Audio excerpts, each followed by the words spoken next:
Hi, friends. It's me again, Joy, Pink Girl Teaches with Project Real Love. Welcome to my channel. I am a certified life and relationship coach. I also am a author and a podcaster. The name of my podcast is Project Real Love, and it's a dating and relationship podcast. And so I'm going to be sharing some of the things that happen or that I talk about in my coaching career, some of the advice that I give, some of the situations that people faced, as well as, just how to date healthy and build the relationships that we want. So here I have this question that I decided to come answer here. So it goes like this. I was asked, if a man or a woman lets you know that he or she is not ready for commitment, but you are, should that be the end of you getting to know them? Well, if you are seeking a commitment and they are articulating to you clearly that they are not ready, I would suggest that being the end of getting to know each other, unless you're looking for a friendship and a platonic friendship at that. You see, what happens oftentimes is women, especially, we end up translating what the men are telling us to fit the narrative that we wanted to fit for our lives. Listen, if somebody has articulated to you that no, I don't want a relationship. No, I'm not ready for commitment. No, I don't want to be married and not right now, right? It's not up to you to go ahead and translate that to fit the need that you have at that current moment in time. It doesn't work like that. They have already told you where they stand. Now, what often happens is that women end up, you know, thinking to themselves that, okay, so he's not ready right now, but he didn't say that he would never be ready. And a guy may be cool to kick it with you, hang with you, sleep with you, do a whole lot of relational things with you and not be in a relationship with you. You have to protect yourself from stuff like that if you are seeking a true and a genuine relationship. If marriage is your goal, then stop acting like that. They're not going to tell you, like, okay, because a man has already told you that, listen, that's it, that's what I want, and this isn't, I'm not going to go down that road that you want me to. Take it for that, keep it pushing, move on.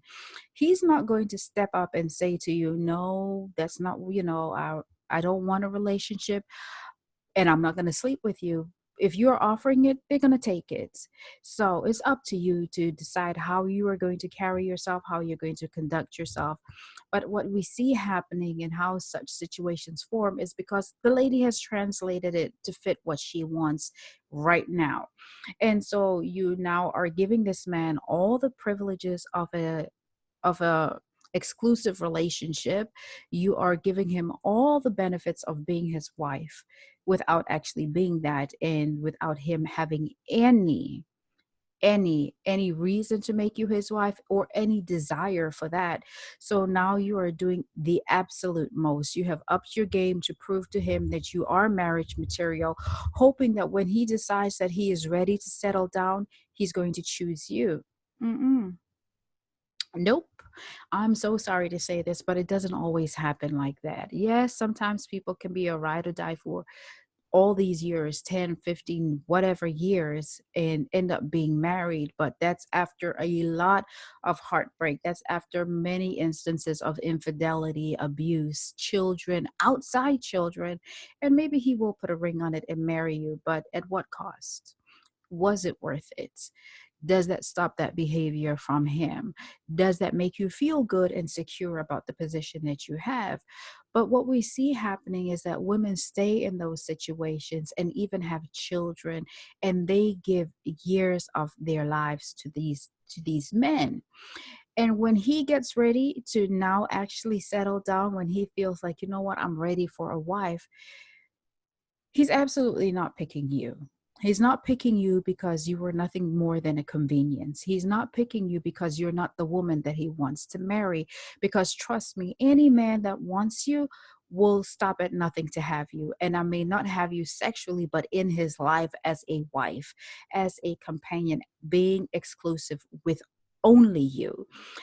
A man who truly loves you, a man who truly wants you in his life, even if he is not ready, but you meet, he will get ready real quickly. Listen, men will move heaven on earth for the woman that they love. They will get ready real quickly because they simply don't want to run the risk of losing her.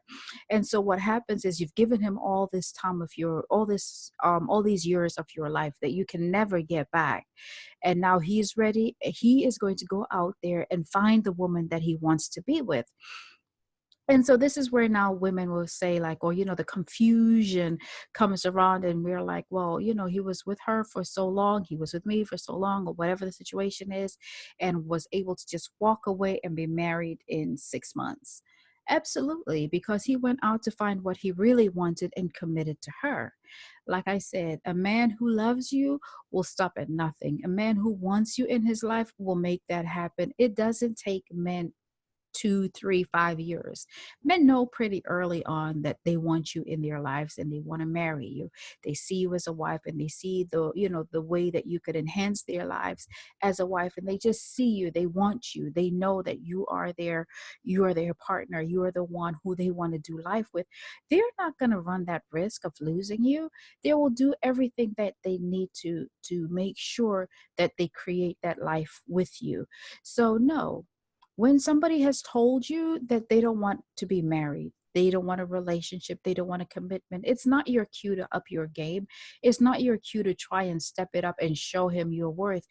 Listen, the person who is for you will know. You won't have to do anything. And you know what happens a lot of time in relationships is that, especially when somebody is like so eager to get married, you start doing things that not even wives are doing, not even those who are getting proposed to.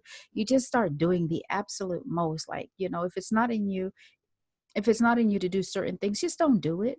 Like, just be true to yourself, be authentic, stop changing who you are to please a man, stop changing who you are to keep a man in your life, because really you don't have to do any of those things. You can have monkey sauce. I mean, you could do monkey style, you could have diamond sauce in your stuff. As long as he does not see you as a wife, it's not going to do any good. So here's the thing: accept it for what it is and be glad that they told you the truth. We all say we want honesty, and then people end up lying because they feel like we can't handle that honesty. No, accept it for what it is, and know that there is somebody out there for you. You don't have to diminish yourself. You don't have to dishonor yourself. You don't have to be disrespected. You don't have to face years of neglect and abuse and poor behavior, all in the name of a ring. Like, no, no, see the value in yourself. And sometimes you might just need to take a moment to pause, to regroup and rediscover yourself, get your thoughts realigned, and come to an awareness of your value as a person. Because this is for men too, but come to the full awareness of who you are and the value that you are. Remember, you're fearfully and wonderfully made. So don't forget that. But do that inner work and decide, what it is that you want for your life. Some people say we shouldn't create lists as it pertains to the person that we want. I have a list. Now, my list isn't crazy or anything, okay? On my list, one of the top things I have is that he has to be a gentleman. The way he carries himself, he has to be a gentleman with, and I want a consummate gentleman, like, So the mere fact that I listed gentleman, like that's so high for me. I will know that a certain man, if a certain type of man approaches me with the way he carries himself, the way he speaks, how he refers to himself. Like, listen, I'm not a fan of the N word, but if he's calling himself that, I know he's not for me. I want a gentleman. And there's a difference between that and somebody who classifies themselves as an N. So as far as having a list, I think it's okay, as long as you're actually looking at the values of a person. I want a man of God, but you have to know, what does a man of God mean? Because even Lucifer could quote scriptures. So what does that mean to you? You've got to know what a man of God is, and I think I'm actually going to do a video on that. Um, maybe sometime this weekend, so we can discuss what it means to be a godly, or how to recognize a godly person, a godly spouse, because people will tell you anything, absolutely anything, and they may actually be a godly person, but just not the one for you. Just because they are professing God does not make them yours. It doesn't make them your wife, it doesn't make them your husband. But going back to what we were talking about, listen, no, when somebody tells you that they are not ready for a relationship, just take it for that. When they tell you that they are not looking for marriage, just take it at that, because at that point, if you decide to take it further or avail yourself and your body, and you're forming these emotional attachments, you are participating in your own demise, you are participating in your own hurt. Remember, one of the things that you have to do is protect and preserve the person that you currently are and the person that you are becoming. And that's why we have boundaries. And remember, the onus is on you to respect your boundaries, okay? Nobody else, and you're never to offend anybody else. But I just wanted to share that with you for today. I hope that, it helps somebody. And let me know what you think in the comments. And like I said, I will come back and do a whole discussion on, what it is to be, or what does a godly husband look like? What does a godly man look like? What is a man of God? Because there are some things that a man of God simply won't do because of who he is. He won't lead you down certain paths, certain roads. And yeah, I'm going to have to be quiet now because I'm about to get carried away. But thank you so much for pressing play and listening to me. Share your thoughts in the comment, like and share the video, subscribe to the channel. And if you have not already checked out the Project Real Love podcast, why? What are you waiting for? I mean, it's great. Lots of dating and relational advice, as well as topics. Very interesting. The one that is about to be uploaded tonight is on ghosting. Why do people ghost? It's interesting. Sometimes it's not just that they're immature, their pride and ego, but if you want to know, you actually have to listen to the podcast. So thank you so much for your time. Y'all have a great evening. Take care until next time.